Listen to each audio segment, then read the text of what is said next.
Najpierw ja bardzo chętnie chciałbym podziękować Ani i Krzysztofowi za zaproszenie i za możliwość zaprezentowania mojej pracy. I niestety to wszystko ja mogę mówić po polsku i dlatego ja będę teraz kontynuować po angielsku.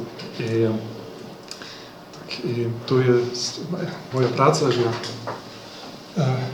you can just have a look inside. So, the Carolingian Christianitas, Semasiological Observations on Christianitas of the 8th and 9th centuries. Those who deal with medieval history today will certainly no longer think of their subject as those, I quote, wonderful, magnificent times when Europe was one Christian land and when one Christendom inhabited this human-shaped part of the world. End of quotation. That's what Novalis, a German poet from the beginning of the 19th century, had it put into words.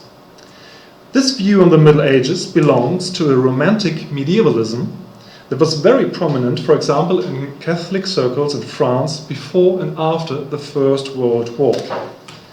In this context, the late French Archbishop Jean Rupp developed in the 1930s his eminent and influential thesis about the origin of the papal concept of Christendom in the 9th century. Rupp understood Christianitas as, I quote him, the Christian universe, lands, men and things under the influence of Christ. In a wider eschatological sense, Christianitas represented the community of all Christians as the Corpus Christi. In a narrower sense, it stood for the earthly community of all Christians and nations under the guidance of the Pope.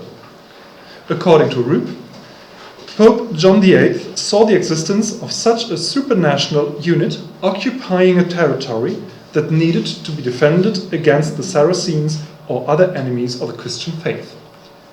If we look into the International Encyclopedia of the Middle Ages, we find an article on Christianitas written by the late Italian church historian Raoul Manzelli, who maintained that Christian kingdoms from the 7th century onwards strove for unity despite their diversity because of their Christian self-perception.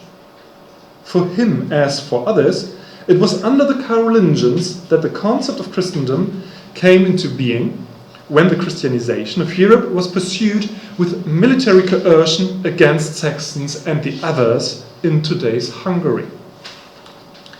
In 2006, the French historian Dominique Ionapra wrote in his work House of God that the major semantic shift took place under the Carolingian due to the raiding of the Saracen pirates. Christianitas as Christianity was transformed into Christendom. Piroscanagi spotted the existence of the concept of Christendom in the writings of the lay abbot Angilbert of Saint-Riquier, who belonged to the circle of intellectuals at the court of Charlemagne. In addition, Jérôme Bachet, in his article about Christianitas as Christendom in the Dictionnaire raisonné des faits religieux, pointed to the writings of Alcuin and Hincmar France that seemed to support Piroscanagi's findings. For the later Middle Ages, Nora Berendt from Cambridge University already showed in several lucid studies that the concept was, I quote again, a top-down notion rather than some sort of proto-national Christian sentiment. End of quotation. So it was exploited for particularistic political interests instead of fostering the unity of Christians in the late Middle Ages. She thus corrected the older representations of the Middle Ages as the time of Christendom by replacing it with a more pluralistic view according to a current paradigm about European medieval history. But she did not question the Rupp thesis itself, although it is highly disputable, because first, it is biased by this already evoked medievalism and Rupp's highest esteem for the papacy. Second, Rupp assumed that the use of the word Christianitas in the papal registers alone reflected the common use of every Christian part of the world at that time, thus neglecting the world use of others. Third, he completely focused on the concept without asking how it could be imposed when several other meanings were already widespread and deeply rooted in Christian Latin, such meanings as Christian faith, religion, being a Christian, or the way of addressing kings. Therefore, I have conducted a semasiological study in order to answer the question how and for which purposes the word was employed from the 4th century until the times of Charlemagne. I deliberately resigned from searching a political concept, which would have been an onomasiological approach, and focused instead on the history of the word itself in order to understand the mutual change of society and its semantics. Thus, the study employs the corpus linguistic and microsemantical approach that was at the core of the Leibniz research project Political Languages of the Middle Ages that Professor Dr. Bernhard Jussen initiated in 2008 in Frankfurt, and which resulted in these books from Silke Schwand about Virtus, my book about Christianitas, Irla Crypta about the existence of the exchequer in England, special series in the contributions of the history of concepts, and Bernhard Jussen's book about the Franks. So, at first, it was necessary to assemble all occurrences of the word that can be retrieved from Patrologia Latina, the Monumenta Germaniae Historica, and the Latin Library of Texts. That is around 60 million word forms.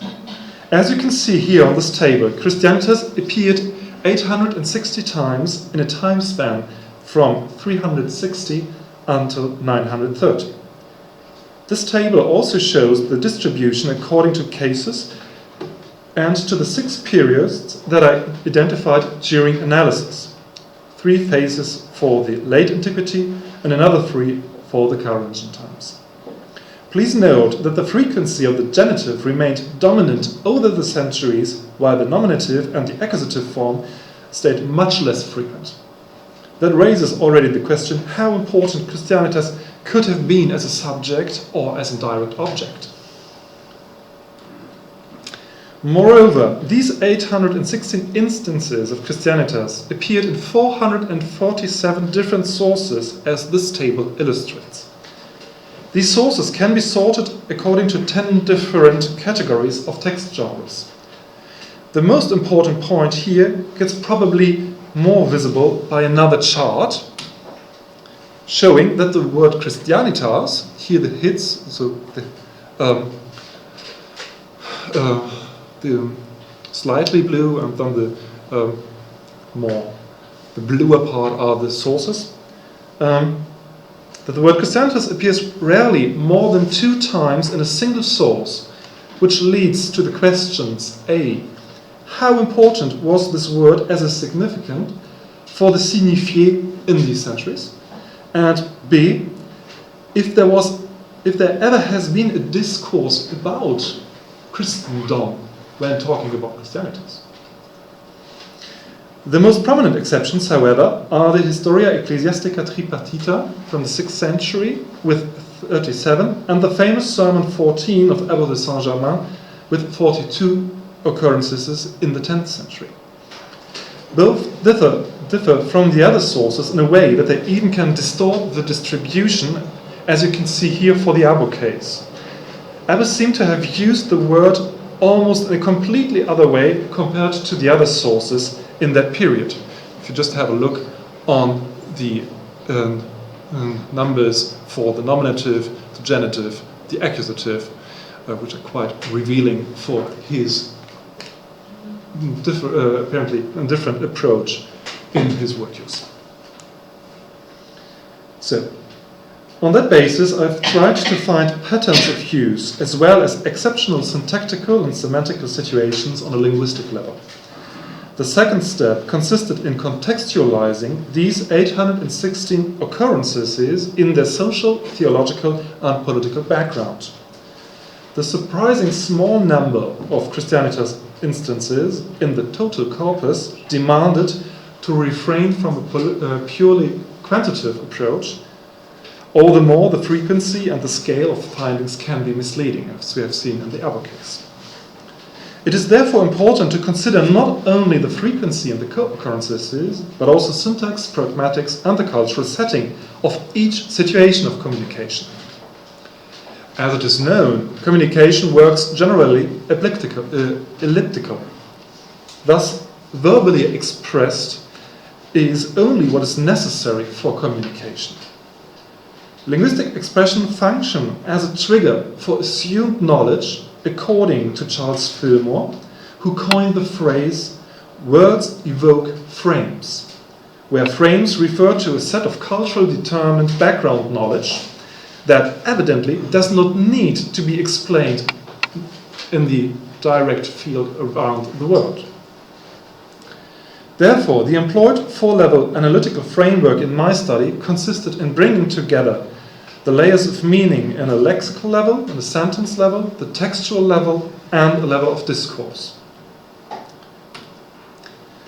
To make it short, the assumed beginning of Christianitas as an intellectual concept can be found in so far as shortly after 800, the lay abbot Engelbert of Saint-Riquier asked Charlemagne to embellish the church of Saint-Riquier with relics from all parts of the Christian world. The terrestrial and spatial sense of Christianitas becomes explicit both by the segment in which the keyword is part of, de diversis partibus totius Christianitatis, and by the following occurrences in the sentence: the Church of Rome, Constantinople, Jerusalem, Italia, Germania, Burgundia, Gallia as proper names, or expressions like hoc sancto loco or legatus illuc ad domino meo directus as indicators for concrete places and actions linked to these places. Concerning the Christianitas expression, it is important to note that the locative attribute, that in that locative attribute, the keyword is not only combined with totus, but also with pars, which actually substantiates the spatial sense. Totus alone does not necessarily imply a spatial or a social meaning. How else could contemporaries have otherwise talked about the Christian faith in its totality? It was, however, absolutely exceptional that Engelbert spoke of the diverse parts of Christendom in a spatial and terrestrial sense. Even his teacher Alcuin had not tried to put such a meaning into the word, although he once described the same Christian world in the same terms, but without Christianitas. In his 7 books against the Bishop Felix of Urgel, Alcuin had published a few years before Engelbert. Alcuin wanted to prove that the universal church did not consent with Felix's position that Christ was adopted by God. Alcuin exhorted the adoptionist bishop to show who was on his side when the Holy Roman Church was not, and not only the Holy Roman Church, but also the churches of Constantinople, Jerusalem, Antioch, where for the first time the Nomen Christianitatis was to be read, and in Alexandria, and any other church in whole Italy, Germany, Gallia, Aquitaine, or even Britain. It is quite possible that Engelbert knew Alcuin's polemic, since the enumeration looks fairly identical. Alcuin, however, remained very conservative as he continued to use the word according to the established late antique pattern, for example, as an alternative for the adjective Christian, as the following overview illustrates.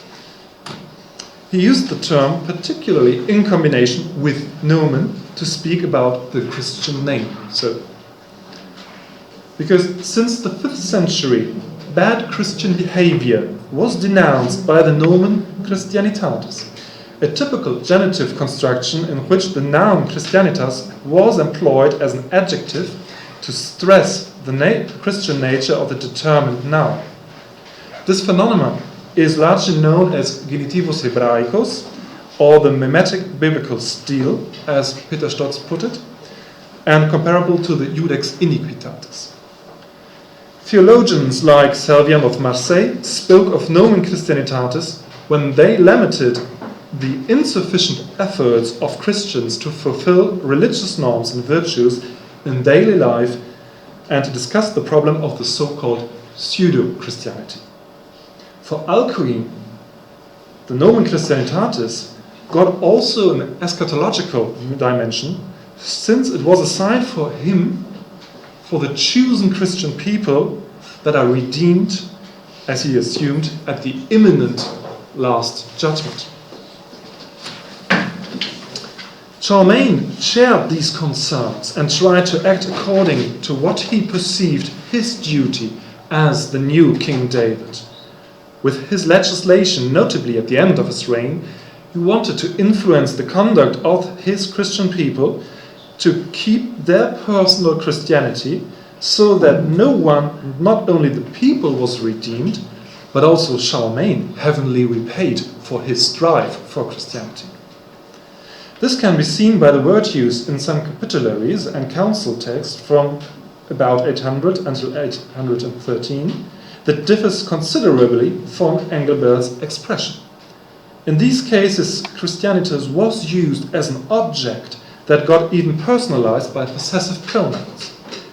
In both cases, the link to doctrine and religious law is prominent. Verbs like servare and obudire, as well as the nouns bishops, counts, judges, and lay people, respectively the populi, clearly refer to Christianitas as a normative concept of behaving according to the rules of Christianity. The context is certainly not surprising for such an understanding, since the councils served to impose and to disseminate Charlemagne's politics. But it also makes clear that this is the way how Charlemagne and his entourage forced their idea of Christianitas to be known by the peoples under Charlemagne's rule. This wording circulated far more than Engelbert's expression, and we will see that this wording corresponded to an established word use close to Charlemagne even before these legislative acts. But then, why did Engelbert came up with his wording and his concept of Christendom? Both probably resulted, first, from the experiences that Engelbert, as Charlemagne's ambassador, had gained, and also alluded to, because he was quite clear about that. Second, from his personal learning that exceeded apparently the level of education of most of his contemporaries. He actually got the nickname Homer in the Charlemagne's intellectual circle. And third, from a certain ingenuity that did not respect so much the traditional meaning, whereas others like Habams Marus, Alcuin's other master scholar, clearly stuck to it by using Christianitas as an adjective for fides, initium, nomen, gratia, professio, tempora, forma, clearly reflecting the purely theological context of Christianitas as his master also did. So, moreover, the word in Engelbert's sense became not part of an intellectual semantical inventory to describe the world and to put the own experiences into such a conceptual frame. It could not evolve into a political pattern, first because there was already another political use of the word in place, and as already seen, because the circle of hypothetical users of such a concept was too small to be spread, discussed, accepted all over the different parts of the so-called Christendom. Third, these parts were highly fragmented, not only politically, but also in regard to the cultures. These micro-Christendoms, as Peter Brown called them reasonably, referred to religious practices and particularly in the faculty of speaking and writing Latin in very different ways. In newly converted regions, when the education in Latin just started, the level of Latin remained for a long time mediocre. Ironically, the correctio of Charlemagne, his educational politics, fostered the appropriation of a grammatically correct Latin and a standard of late antique semantics. But by using it the Carolingians changed the connotations of the word, so it must have become more and more difficult to understand this wording for others, for example the popes, or to communicate with them about this frame that might be behind Christianitas. And actually they never did it at all. They never talked about it. This can be proven from the sources in the context of mission and in the structuring of the Frankish Christian society. So, to start with the popes. They had used the word since the 6th century in several ways. One way consisted in transforming the feature of being Christian, the adjective Christian, into a political address. This was actually the main contributions of the popes. First, they tried to establish this address in the communication with the emperors in Constantinople, which actually failed due to different sets of cultural semantics in Rome and Constantinople. These were two worlds apart.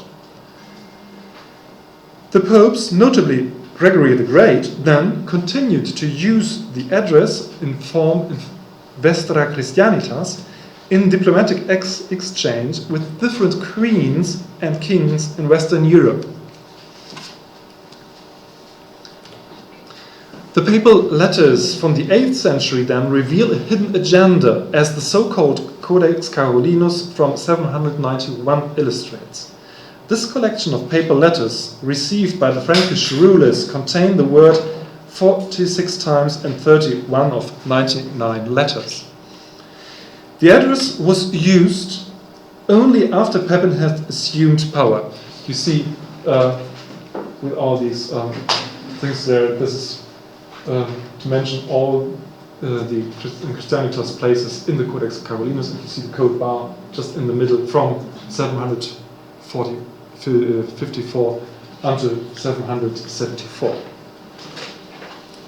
So the address was then used only after Pepin has assumed royal power.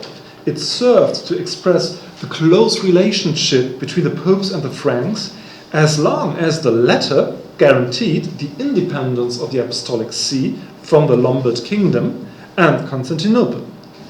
After Charlemagne had defeated the Lombards in 774 and made himself king of the Lombards, Pope Hadrian dropped the address, and neither he nor his successors ever used it again. The address proved to be a particular papal expression, as all other texts from the same period shows in this comparison. See, dark blue is Vestra Christianitas in the Codex Carolinus, and then you see the other 28 other texts. Then I have singled out Pertus and his commentary on the Apocalypse, also Beatus de Liabana and his commentary on the Apocalypse, and the Dionysia Hadriana, where you actually do not find Vestra Christianitas. This pattern was marked by a very characteristic occurring lexical field consisting of personal pronouns like Vestra itua, adjectives like excellentissima, precelsa, preclara, or word combinations like adeo protecta or adeo servata.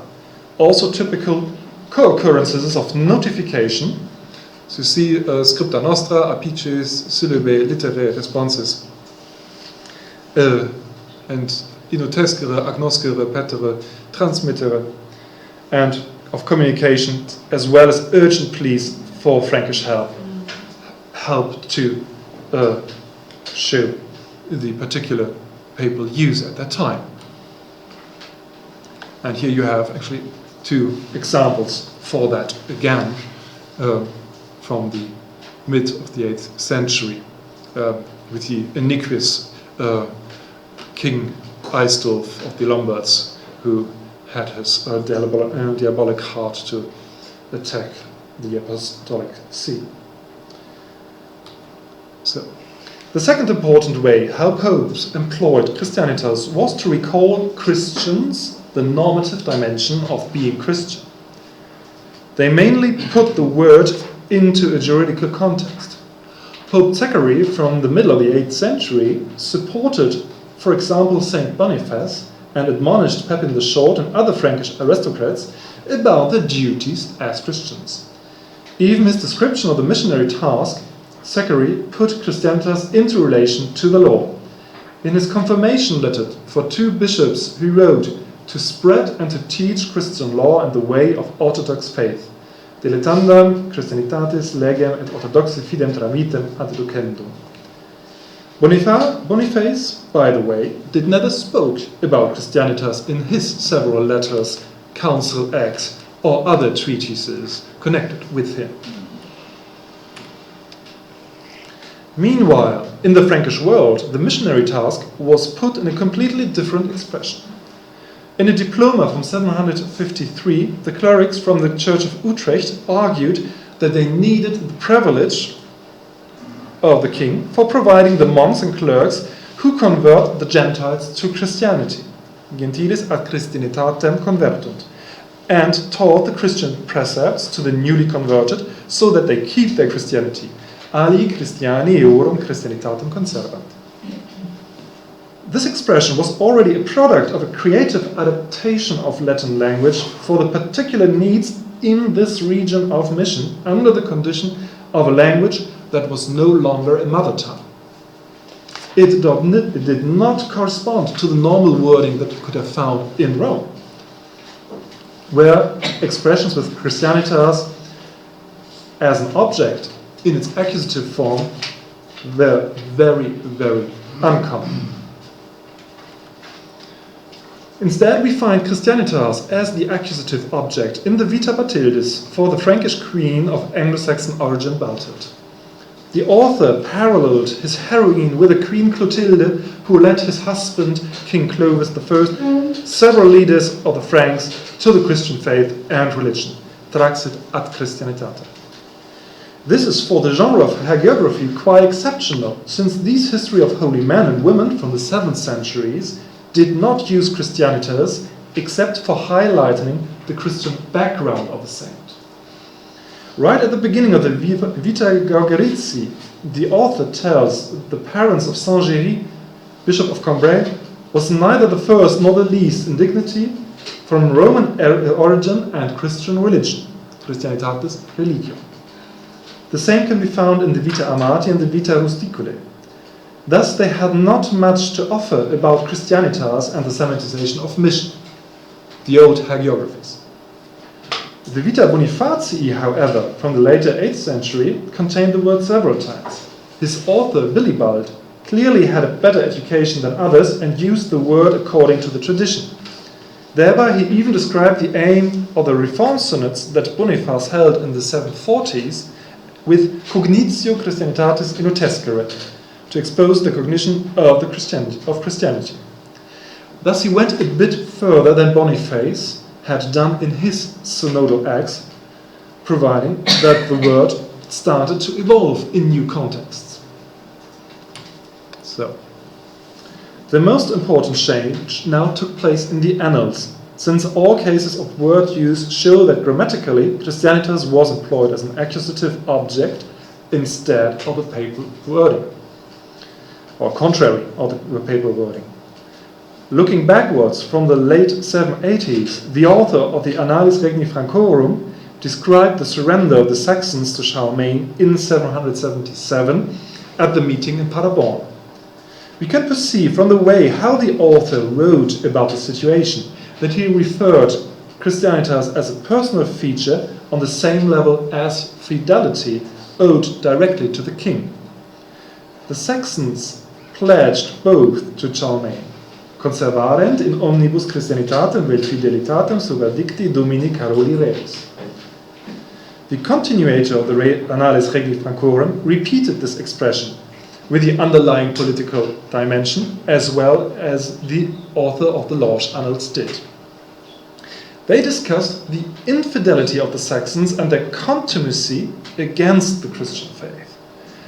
What the annalist interested most was not the mission to the Saxons, although the term only occurred in the context of the Saxon wars, but the regularity of the wording in combinations with the Saxons, the kings, and the fealty demonstrate that the word stood for political virtue that regulated the relations between the Christian people and its king.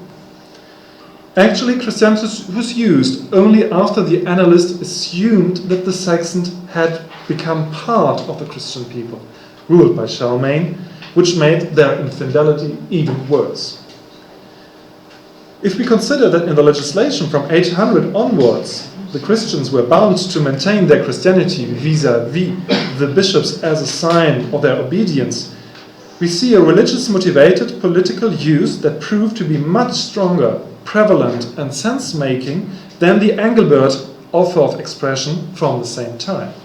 And this is why I said that another political use was already existing. So, the Saxon case also offers a tiny chance of further comparison. While the annalists talk about the Christianitatem or Fidelitatem, Pope Hadrian answered a request about how to deal with Saxons who after baptism fell back into paganism. There the Pope again spoke of the Christian faith, fides Christianitatis, that should be preserved. At first glance it seems that there is no real difference. But in the letter, as well as in the Vita Hadriani, in the Liber Pontificalis, it was only the fides Christianitatis who showed up without the connotation of a political virtue called Christianitas due to Charlemagne, and without that more personal sense of Christianitas as virtue of everyone. In fact, the Pope spoke of such a personal virtue only in combination with the ruler himself, not about everyone's Christianity. This is important insofar as the shift from Christian faith and religion to personal Christianity was necessary before Christianitas could be transformed semantically into an expression for a community, which took place in the later 9th century. So even when Rome and Aachen spoke formally the same language, it did not automatically mean that they understood each other. There was no common space for communication as the prerequisite for a social reality that could serve as an anchor for a conceptual frame. So, can the word be something that refers to a social reality that needs to be explained in a word? And so this reality wasn't there, so why a word to design such a reality? The same must be supposed for Moncelli's assumptions about the assembling of kingdoms under the idea of Christianitas. Actually, there was no hint that the different rulers talked about Christianitas as a religious and political bond between them, and no proof that they communicated with or about the word at all. Even when Charlemagne fought the Saracen pirates in France, there was no use of the word. But this cannot surprise, since the general use of the word only referred to the inner Christian discussions about designating boundaries between these parts of the Christian world. The sources from the later 9th century also show that the Christianitas rather deferred to the Christian people itself than defining any boundaries. The late antique heritage continued so to influence the use in the 8th and 9th century, as the Nomen Christianitatis shows, and also to promote it a kind of apocalyptic world view. The late antique popes mainly focused on Christianitas on a personal virtue of the king, whereas the Franks perceived this virtue as something to be fulfilled by everyone. Thus the words received a group constituting meaning in Carolingian times. So you have from the late antiquity rather personal to a group constituting meaning in Carolingian times. This understanding, however, is still far away from an even more abstract meaning, Christendom. And this is why I wish to put into question the thesis that Christianitas was a concept for a concrete, geographically anchored, supranational unit of all Christians, came into being around 800. Moreover, since the word use became more and more diverse, based on a very strong late antique heritage enriched by newly connotations in different parts of the Christian world, it must have even become more difficult to promote such a concept effectively at the end of the 9th century. Dziękuję bardzo za Państwa uwagę.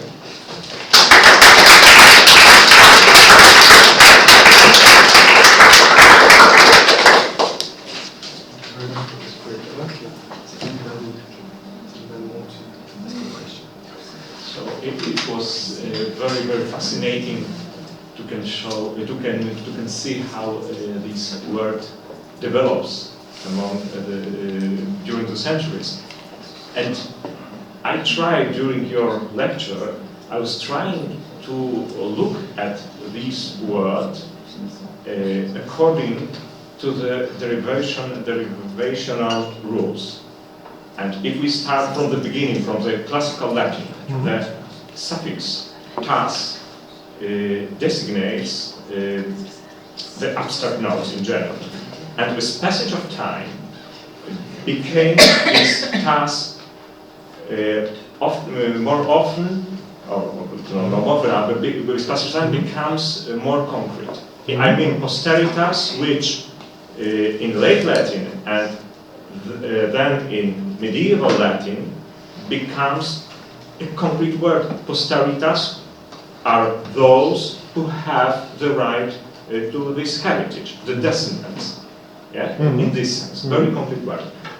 And as long as I managed to observe it, it is very fascinating that this Christianitas, in many points, go very close to become lexicalized, to become concrete known, but in fact never becomes concrete word in the sense, for example, Christianitas as this concrete Christianitas, the Cracovia, Christianitas, the Varsovia, I mean, as Christian community, there is no confirmation for such meaning, as far as I managed to understand it.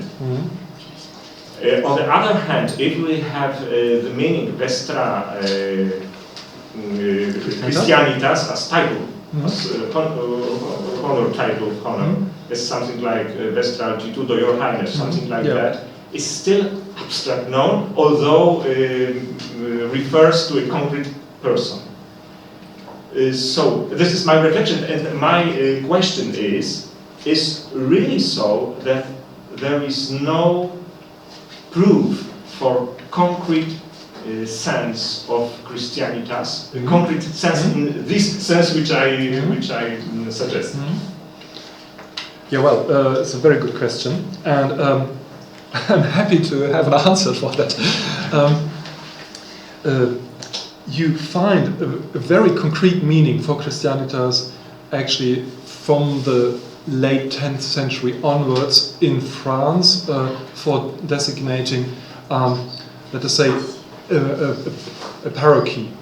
Oh yes. And this is particularly, I would say, it's kind of anachronistic to say particularly French, but this is a word use that becomes stabilized during the High Middle Ages into the 13th century onwards, that you have these small units of some parochies put together, and they get actually, for example, a dean, the Decanus Christianitatis.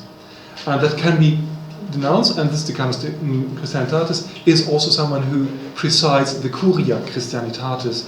And actually, at the Curia Christianitatis, they deal with matters of Christian faith in that small unit of several parochies. And this is something very typical for the, let us say, daily use in the High Middle Ages. So still far away of the time that we are talking about.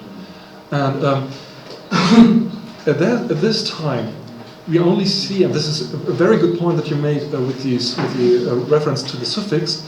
Yeah, it comes actually from the abstracting kind of characteristic, and just to stress certain quality, and then this quality becomes personalized. And so, to make it very rough and I would say from the late antiquity onwards, you have kind of first an alternative use for Christianus, for Christianitas. Then it goes on with being personalized. Then it goes on in the Carolingian times to become something like a bond for a community, but a community that is not really defined in a way to the outside, only to the inside. Then, from this, you find in the 10th century in France these Christianitas as the assemblage or unit of parochies. And by the way, there are always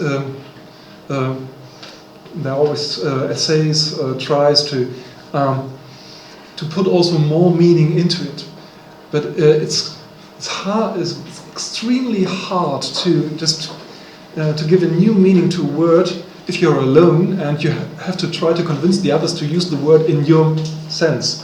And this is actually what happens to Angilbert, and this is what happens to Abbe of Saint-Germain in the 10th century, because he tries to also to establish Christianitas actually as the Civitas Dei, but no one follows him.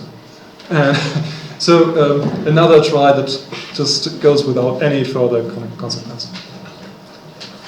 Je suis d'accord avec vous pour cette réponse. Christianitas, comme tous les autres, ils évoluent d'après et on voit le sens d'après le contexte dans lequel il est employé. Je me permets, mais le conférencier le sait, de parler Christianitas d'autant plus agréablement qu'il y a l'article en 59 dans l'ALMA de mon maître Maurice Célin sur Christianitas. C'est probablement parmi les premières notes lexicographiques que j'ai lues.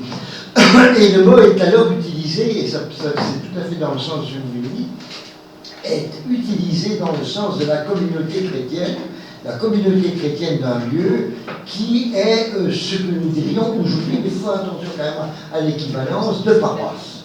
C'est c'était à propos de la naissance de Raoul de Saint-Tron, qui est vers 1070, et où il est dit qu'il était de Bona Christianitas. Mais je crois que ces communautés religieuses, c'est ce qui fait évidemment l'adhésion qui est de Christianitas, qui fait que ceux qui croient font finalement une paroisse. Il y a une traduction, si j'ai bien compris, si je n'ai pas été distrait, où je ne suis pas d'accord quand vous dites Christianitatem vel fidelitatem. Il y a un passage. Dans ce passage-là, en tout cas, je ne sais plus quel texte c'était, je ne crois pas qu'on puisse dire que c'était la même chose. Je crois qu'au contraire, qu'il y a une distinction qui est dans deux situations qui sont distinguées par le vel, et que la Christianitas, c'est l'adhésion au christianisme, et que la fidelitas, c'est la fidélité à la foi chrétienne. Et donc ils observent là, dans ce texte, me semble-t-il, deux situations différentes. L'un qui est la christianisation, et l'autre la fidélité dans l'adhésion au christianisme. Je ne sais pas si j'ai raison. Vous avez absolument raison. Ce veille dans ces contextes-là, ça c'est vraiment exclusif.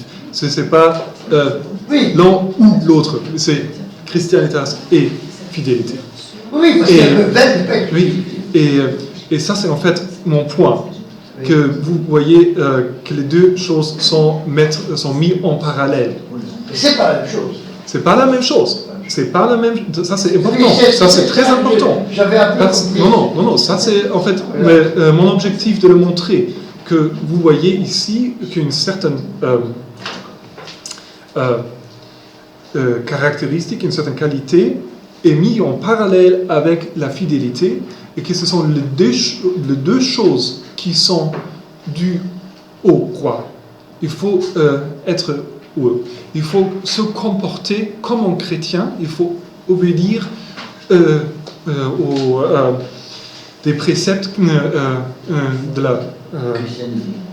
la foi chrétienne, et bien sûr il faut être fidèle au roi. Et ce sont les deux choses qui reviennent et reviennent dans les annales et dans les actes des conciles et des capitulaires.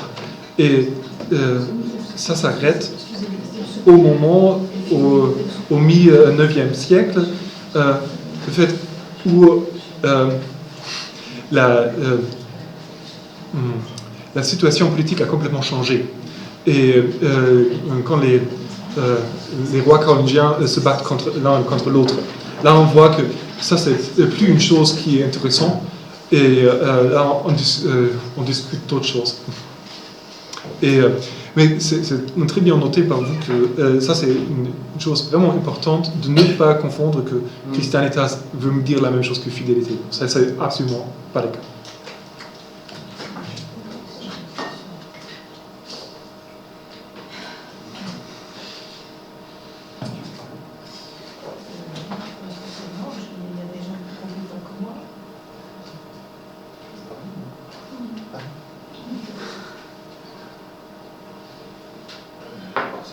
J'ai épuisé. Éventuellement, si on peut s'exprimer en français, oui, bien sûr. Finalement,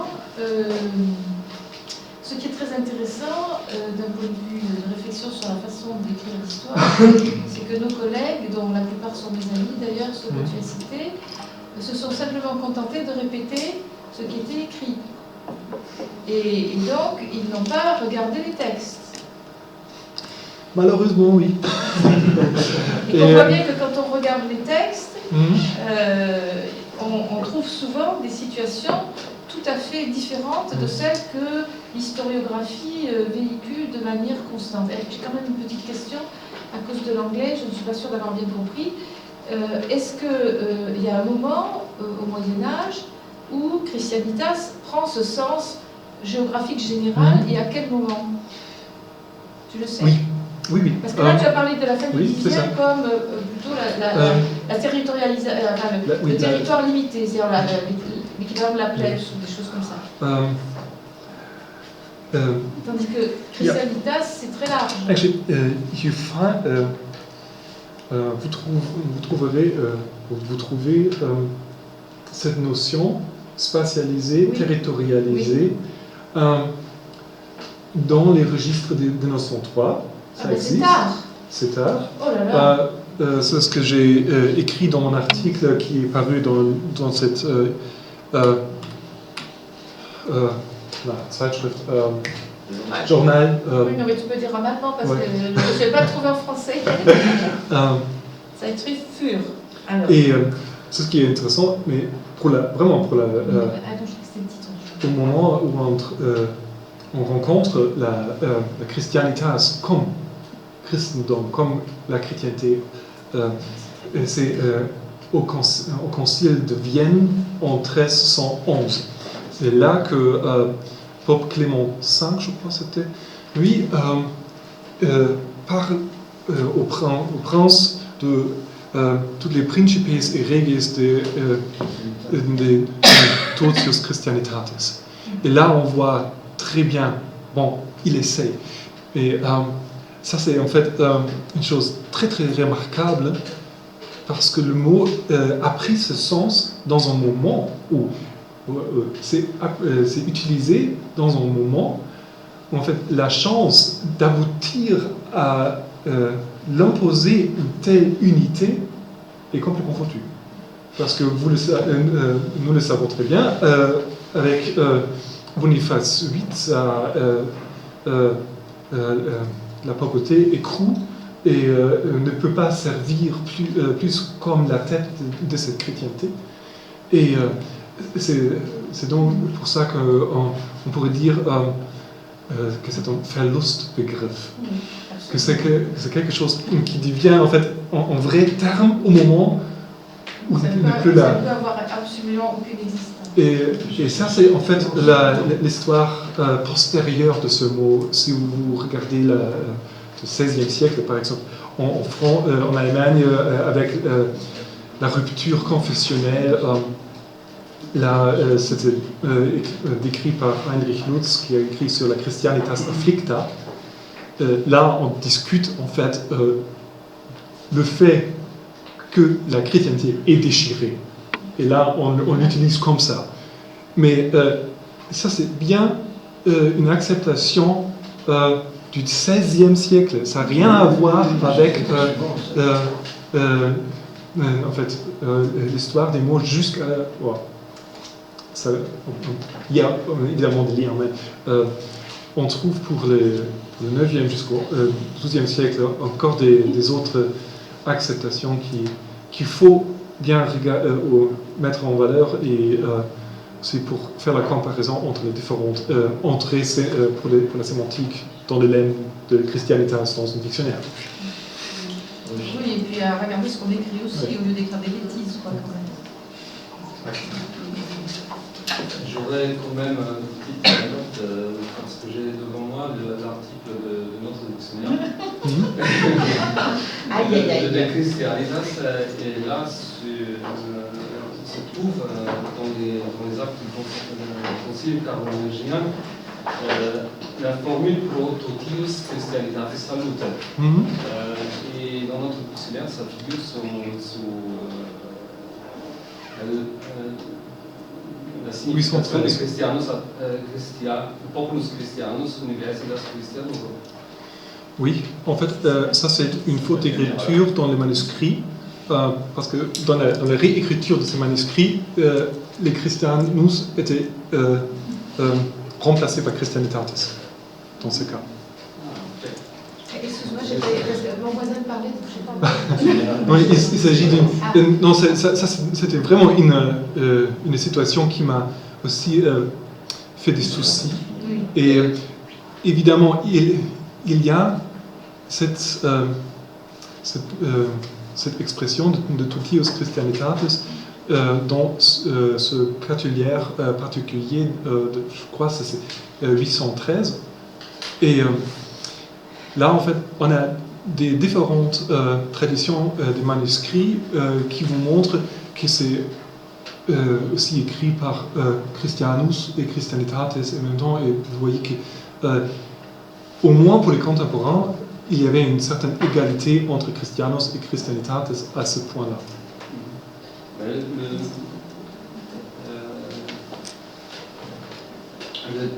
Le témoin qui suit dans notre dictionnaire, c'est quand même aussi un capitulaire des rois de France. Et c'est Romane Ecclesia caput est Christianitatis. Where's my book? Ça va être beaucoup plus tard. Where's my book? I need my book to look at it. Someone restole. Le catalan de toute la terre.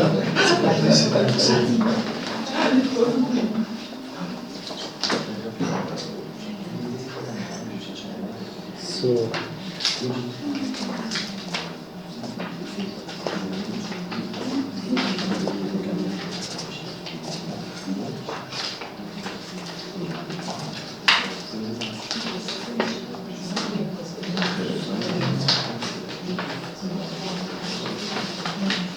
Ah, mince.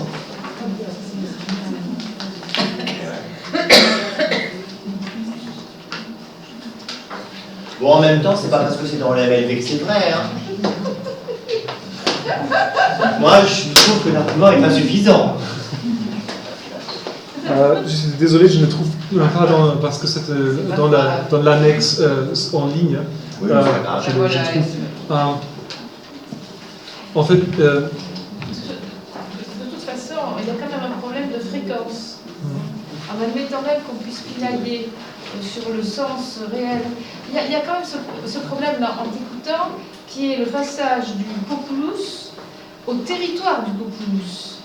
oui, Ça, c'est à peine retraçable, cette connexion entre voilà. des co-occurrences exprimant la spatialité. Exactement. Quand on prend seulement le terme, il y a une grande ambiguïté entre la notion du populus christianus et du territoire, de l'espace. Et c'est ça qu'en fait, je pense que Napat a pris comme prétexte, c'est-à-dire qu'il a pris ce terme de spatialisation, et donc ça lui sert à ça. Et ce que je voulais dire, c'est que de toute façon,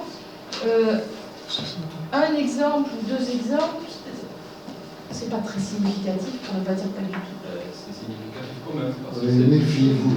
Méfiez-vous de la Je propose qu'on finisse la discussion ici et ici dans ce moment. Je voudrais bien qu'on remercie à Tim pour son exposé. On va continuer.